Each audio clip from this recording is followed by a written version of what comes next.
Hello दोस्तों, good evening, नमस्कार। आप सभी का स्वागत है आप सभी के अपने यूट्यूब चैनल परीक्षा की शिक्षा में। आई होप कि आप सभी जो है स्वस्थ हैं और अपनी तैयारी बढ़िया तरीके से कर रहे हैं। तो जो भी क्लास में फर्स्ट टाइम आए हैं, पहली बार हैं, उन सभी को बता दिया हमारे चैनल पे जो है आपकी बीएड प्रेस पे 2025 की जो आपकी तैयारी साथी रेगुलर बेसिस पे करवाई जाती है। जिसे भी तैयारी पूरी करनी है, कंप्लीट करनी है, चैनल को सब्सक्राइब करके आप लोग हमारे साथ जुड़े। क्लास का समय देखिए, जीके जीएस की जो क्लासेस सुबह 10 बजे डेली आपको देखने को मिलती है। रीजनिंग की जो क्लासेस दोपहर को 1 बजे देखने को मिलती है। कला की जो क्लासेस शाम को 4 बजे देखने को मिलती है। और हिंदी की जो क्लासेस शाम को 7 बजे आपको हमारे चैनल पर देखने को मिलती है। इसी टाइम पर आप सभी को क्लासेस से जुड़ना, अपनी तैयारी को पूरा कंप्लीट करना है।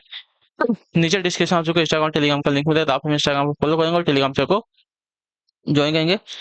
टेलीग्राम चैनल पर डेली बेसिस पर क्लास का आपको अपडेट मिल जाएगा। बाकी जो अपडेट है क्लास के रिगार्डिंग या एग्जाम के रिगार्डिंग आपको जो है क्लास टेलीग्राम चैनल के माध्यम से मिलेगा। तो आप लोग जो है इसको ज्वाइन करके रखिएगा, ठीक है। तो चलिए क्लास स्टार्ट करते हैं बिना किसी देरी के। एक एक क्वेश्चन आपके एग्जाम के लिए बहुत ही इंपॉर्टेंट है, तो ध्यान से एक एक क्वेश्चन को देख के समझने की, उत्तर देने की कोशिश कीजिएगा, ठीक है। और जिसने अभी तक लिखी क्लास को लाइक नहीं किया, क्लास को लाइक कर देंगे, क्लास को अपने दोस्तों के साथ शेयर करेंगे। जिसने अभी तक चैनल को सब्सक्राइब नहीं किया, चैनल को सब्सक्राइब भी कर लेंगे। चलिए, क्वेश्चन नंबर 76 है। वर्ष से रिक्त स्थान में उच्चतम न्यायालय की स्थापना हुई थी, कब हुई थी बताइए। किस सन में जो है उच्चतम न्यायालय की स्थापना हुई थी? सॉरी। तो आपका राइट आंसर हो जाएगा यहाँ पे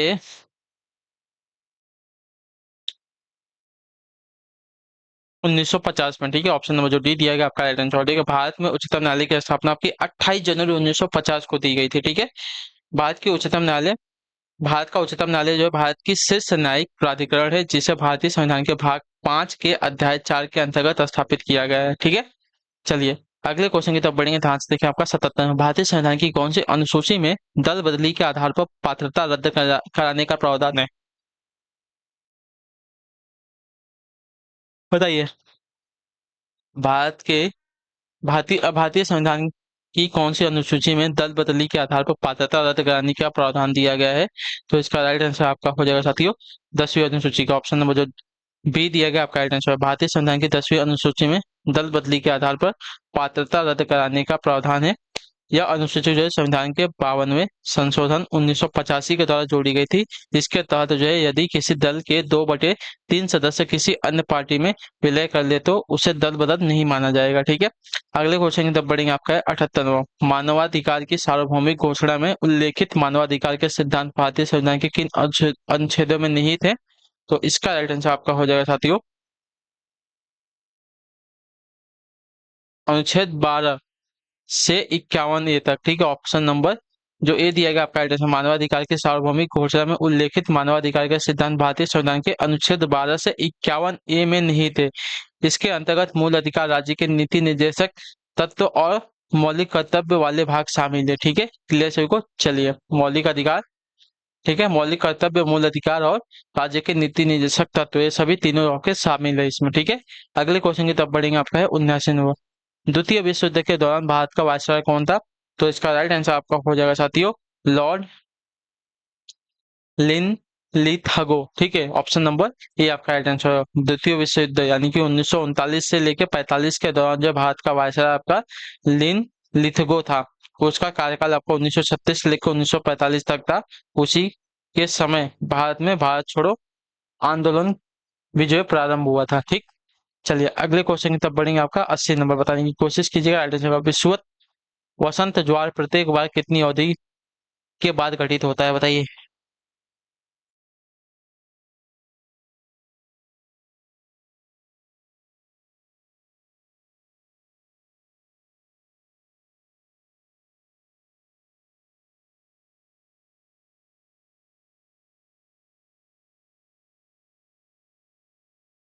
1 मिनट।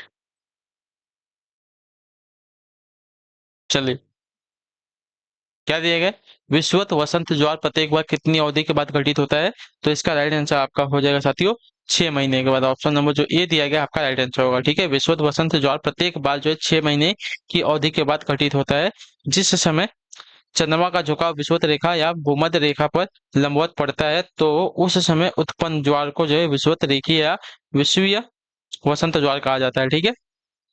अगले क्वेश्चन की तरफ पढ़ेंगे। आपका 81 नंबर। चिंतन समस्या समाधान संबंधी अव्यय व्यक्त व्यवहार या परिभाषा किस विद्वान ने दी बताइए। चिंतन समस्या समाधान संबंधी अव्यय व्यक्त व्यवहार है, यह परिभाषा किस विद्वान ने दी थी?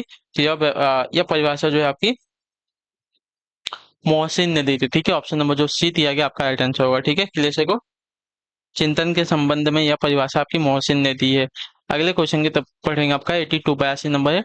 टर्मन के अनुसार 90 से 100 बुद्धि लब्धि का बालक माना जाता है, कैसा बताइए? टर्मन के अनुसार जो है 90 से 100 बुद्धि लब्धि का बालक माना जाता है क्या? तो आपका राइट आंसर हो जाएगा साथियों, उसको जो है साथियों क्या बोलते हैं, सामान्य योग्यता से विकास की गति बात बताती है। ठीक है, तो बुद्धि लब्धि बालक या व्यक्ति की सामान्य योग्यता के विकास की गति बताती है। ठीक है, तो आपका सामान्य बुद्धि का 90 से 100 बुद्धि लब्धि का बालक जो आपका सामान्य बुद्धि का जो है क्या बोलते हैं, बालक माना जाता है। तो ऑप्शन नंबर जो बी दिया गया आपका राइट आंसर होगा। ठीक, क्लियर होगा इसके बारे में। चलिए अगले क्वेश्चन की तरफ बढ़ेंगे। आपका है 83 83 नंबर है। किस संवैधानिक पदाधिकारी के चुनाव में समानुपातिक प्रतिनिधित्व की विधि अपनाई जाती है? बताइए, किस संवैधानिक पदाधिकारी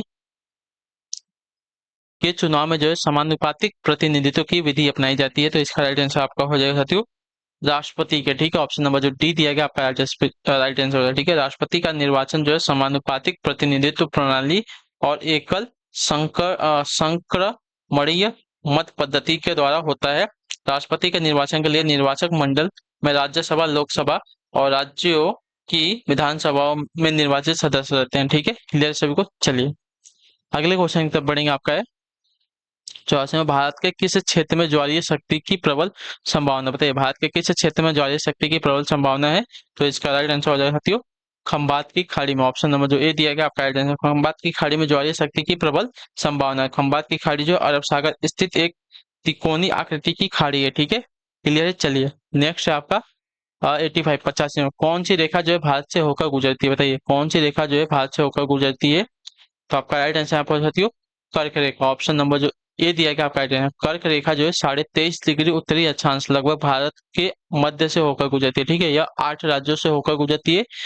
कौन कौन से राज्य हैं? तो राजस्थान है, गुजरात है, मध्य प्रदेश है, छत्तीसगढ़ है, झारखंड है, पश्चिम बंगाल, त्रिपुरा एवं मिजोरम। ठीक है, अगले क्वेश्चन की तरफ बढ़ते हैं। आपका 86 नंबर 86 नंबर, निम्न में से किस राष्ट्र के पास आपके अलिखित संविधान है? बताइए, निम्नलिखित में से किस राष्ट्र के पास आपका अलिखित संविधान है? तो आपका राइट आंसर हो जाए इंग्लैंड के पास। ठीक है, ऑप्शन नंबर बी, इंग्लैंड के पास कोई ऐसा निश्चित दस्तावेज नहीं है जिसे संविधान के रूप में परिभाषित किया जा सके, इसलिए इंग्लैंड के संविधान को अलिखित संविधान के रूप में जो है परिभाषित किया जाता है। चलिए अगले क्वेश्चन की तरफ बढ़ेंगे। आपका है 87 87 नंबर है, अष्टांगिक मार्ग के सिद्धांतों का प्रतिपादन किसने किया है? तो इसका राइट आंसर आपका हो जाएगा महात्मा बुद्ध ने। ठीक है, ऑप्शन नंबर ये आपका राइट आंसर होगा। ठीक, क्लियर से को अष्टांगिक मार्ग के सिद्धांत का प्रतिपादन महात्मा बुद्ध ने किया था। महात्मा बुद्ध के अनुसार इन मार्गों का अनुसरण करते हुए मोक्ष प्राप्त किया जा सकता है। ठीक, अगले क्वेश्चन की तरफ बढ़ेंगे। आपका है 88 नंबर, बुशमैन आदिवासी कहाँ पाए जाते हैं? तो बुशमैन जो है दक्षिणी अफ्रीका के प्राचीन निवासी थे, ये आपका कालाहारी मरुस्थल में पाए जाते थे। ठीक है, तो ऑप्शन नंबर जो डी दिया गया आपका राइट आंसर होगा। ठीक, क्लियर सभी को इसके बारे में। चलिए अगला क्वेश्चन आपका 89, अटाकामा मरुस्थल किस देश में स्थित है? बताइए, अटाकामा मरुस्थल जो है किस देश में स्थित है? तो इसका राइट आंसर आपका हो जाएगा चिली में। ठीक है, ऑप्शन नंबर जो बी दिया गया आपका राइट आंसर होगा। अटाकामा मरुस्थल जो है मुख्यतः चिली में स्थित है। यह क्षेत्र पूरे चिली, पेरू और बोलिविया और अर्जेंटीना तक फैला हुआ है। ठीक है, यह विश्व का सर्वाधिक शुष्क और गैर ध्रुवीय मरुस्थल है। ठीक है, क्लियर है। चलिए अगले क्वेश्चन की तरफ बढ़ेंगे। आपका है 90 नंबर, ध्यान से देखिएगा। बताइए, किस घटना के उपलक्ष्य में पुर्तगालियों ने अंग्रेजों को बंबई सौंप दिया था? तो इसका राइट आंसर आपका हो जाएगा साथियों कहाँ गया, चार्ल्स द्वितीय का पुर्तगाली राजकुमारी कैथरीन ऑफ ब्रेगेंजा के विवाह के उपलक्ष्य में। ठीक है, ऑप्शन नंबर बी जो दिएगा आपका right है। इंग्लैंड के राजकुमार चार्ल्स द्वितीय के पुर्तगाली राजकुमारी कैथरीन ऑफ ब्रेगेंजा से विवाह के उपलक्ष्य में पुर्तगालियों ने जो है अंग्रेजों को बम्बई उपहार में के रूप में दे दिया था। ठीक है, क्लियर सभी को। चलिए अगले क्वेश्चन की तरफ बढ़ेंगे, ध्यान से देखेंगे। आपका है 91 नंबर, अनुच्छेद 19 कितनी स्वतंत्रताओं का आश्वासन देता है? यानी कि स्वतंत्रता का अधिकार जो है कितनी स्वतंत्रताओं का आश्वासन देता है? तो इसका राइट आंसर आपका हो जाएगा साथियों 6 स्वतंत्रताओं का। ऑप्शन नंबर जो सी दिया गया आपका राइट आंसर होगा। ठीक है, क्लियर हो। और अनुच्छेद 19 के अंतर्गत जो है 6 स्वतंत्रताएं दी गई है जो निम्न प्रकार है, वक्फ एवं अभिव्यक्ति की स्वतंत्रता, सभा करने की स्वतंत्रता, संघ बनाने की स्वतंत्रता, भ्रमण की स्वतंत्रता, आवास की स्वतंत्रता, पेशा व्यवसाय, वाणिज्य एवं व्यापार की स्वतंत्रता। ठीक है, क्लियर है। चलिए अगले क्वेश्चन की तरफ बढ़ेंगे। आपका है 92 92 नंबर। बरकरी किस भगवान के भक्त थे, बताइए। बरकरी जो है किस भगवान के भक्त थे? तो बरकरी की अगर बात करें तो बरकरी जो है समुदाय पंढरपुर के भगवान विठोबा के भक्त थे। ठीक है, तो ऑप्शन नंबर जो सी दिया गया आपका राइट आंसर। बरकरी जो है पंढरपुर के भगवान विठोबा के भक्त थे। ऑप्शन नंबर सी आपका राइट आंसर होगा। ठीक है, बरकरी महाराष्ट्र से संबंध रखते थे। विठोबा कृष्ण की भक्ति पर आश्रित एक आपका समुदाय है। ठीक है, 93 93 नंबर। संविधान की उद्देशिका के अनुसार राज्य हर एक व्यक्ति के सम्मान की रक्षा करेगा। इस उद्देश्य की पूर्ति होती है कैसे? तो संविधान की उद्देशिका के अनुसार राज्य हर एक व्यक्ति के सम्मान की रक्षा करेगा। इस उद्देश्य की पूर्ति के लिए प्रत्येक नागरिक को समान मूलभूत अधिकार प्रदान किया गया है। ठीक है, तो ऑप्शन नंबर सी आपका राइट आंसर हो जाएगा। ठीक है, चलिए अगले क्वेश्चन की तरफ बढ़ेंगे। ध्यान से देखेंगे। 94 94। चारवाक दर्शन को दूसरे किस नाम से जाना, बताइए। चारवाक दर्शन को दूसरे किस नाम से जाना जाता है? तो इसका राइट आंसर आपका हो जाएगा साथियों लोकायत मत के नाम से। ठीक है, ऑप्शन नंबर जो बी दिया गया आपका राइट आंसर। चारवाक दर्शन को जो है दूसरे लोकायत मत के नाम से जाना जाता है। तो ऑप्शन नंबर बी आपका करेक्ट हो जाएगा। ठीक है, क्लियर सभी को। चलिए अगले क्वेश्चन की तरफ बढ़ेंगे। 95 नंबर। द ह्यूमन ग्रुप पुस्तक के लेखक है कौन, बताएं। द ह्यूमन ग्रुप पुस्तक के लेखक कौन है? तो द ह्यूमन ग्रुप पुस्तक के लेखक की अगर बात करेंगे तो जॉर्ज सी होम्स। ठीक है, जॉर्ज सी होम्स है। तो ऑप्शन नंबर आपका जो दिया गया है यहाँ पे सी राइट हो जाएगा। ठीक है, द ह्यूमन ग्रुप पुस्तक के लेखक आपके जॉर्ज सी होम्स है। ठीक है, क्लियर सभी को। चलिए अगले क्वेश्चन की तरफ बढ़ेंगे। ध्यान से देखें। आपका 96। Which of the following words is an adverb? Which of the following words is an adverb? तो आपका राइट आंसर यहाँ पे हो जाएगा साथियों ऑप्टेन। ऑप्शन नंबर जो सी दिया गया आपका राइट आंसर हो जाएगा। ठीक है, क्लियर सभी को। ऑप्टेन जो आपका एक एडवर्ब है। क्लियर सभी को यहाँ तक। चलिए अगले क्वेश्चन की तरफ बढ़ेंगे साथियों। 97 नंबर। शून्यकाल संसदीय व्यवस्था किस देश की देन है, बताइए। शून्यकाल संसदीय व्यवस्था जो है किस देश की देन है? तो आपका राइट आंसर हो जाएगा साथियों यह जो है अपने भारत की देन है। ऑप्शन नंबर बी आपका राइट आंसर हो जाएगा। ठीक है, क्लियर सभी को इसके बारे में। शून्यकाल संसदीय व्यवस्था जो है भारत की देन है। अगले क्वेश्चन की तरफ बढ़ेंगे। ध्यान से देखेंगे। आपका है 98 नंबर। निम्न में से कौन सा जोड़ा आपका सही सुमेलित है, हमें वो बताना है। ठीक है, तो अर्थशास्त्र आपका कौटिल्य, ये वाला जो जोड़ा दिया गया आपका यहाँ पर सही जोड़ा है। ठीक है, क्लियर हो गया इसके बारे में। मैन कैप इसका जोड़ा आपका एडॉल्फ हिटलर के साथ हो जाएगा। एनिमल फॉर्म का संबंध आपका हो जाएगा साथियों जॉर्ज ऑरवेल के साथ। और डिवाइन कॉमेडी का संबंध आपका दांते के साथ हो जाएगा। ठीक है, चलिए अगले क्वेश्चन की तरफ बढ़ेंगे। ध्यान से देखेंगे। आपका 99। सिंधु घाटी सभ्यता का हड़प्पा नगर निम्नलिखित में से किस नदी के किनारे अवस्थित था? तो इसका राइट आंसर आपका हो जाएगा साथियों रावी नदी के। ठीक है, ऑप्शन नंबर ये आपका राइट आंसर। ठीक है, सिंधु घाटी सभ्यता का हड़प्पा नगर पाकिस्तान के पंजाब प्रांत में मोंटगोमरी जिले में रावी नदी के तट पर स्थित था। ठीक है, इस पूरा स्थल की खोज जो है 1921 में दयाराम साहनी ने की थी। ठीक है, चलिए आखिरी क्वेश्चन आज की क्लास का। ध्यान से देखिए। जैन दर्शन के अनुसार सम्यक दर्शन का अर्थ क्या बताइए। जैन दर्शन के अनुसार सम्यक दर्शन का अर्थ क्या है?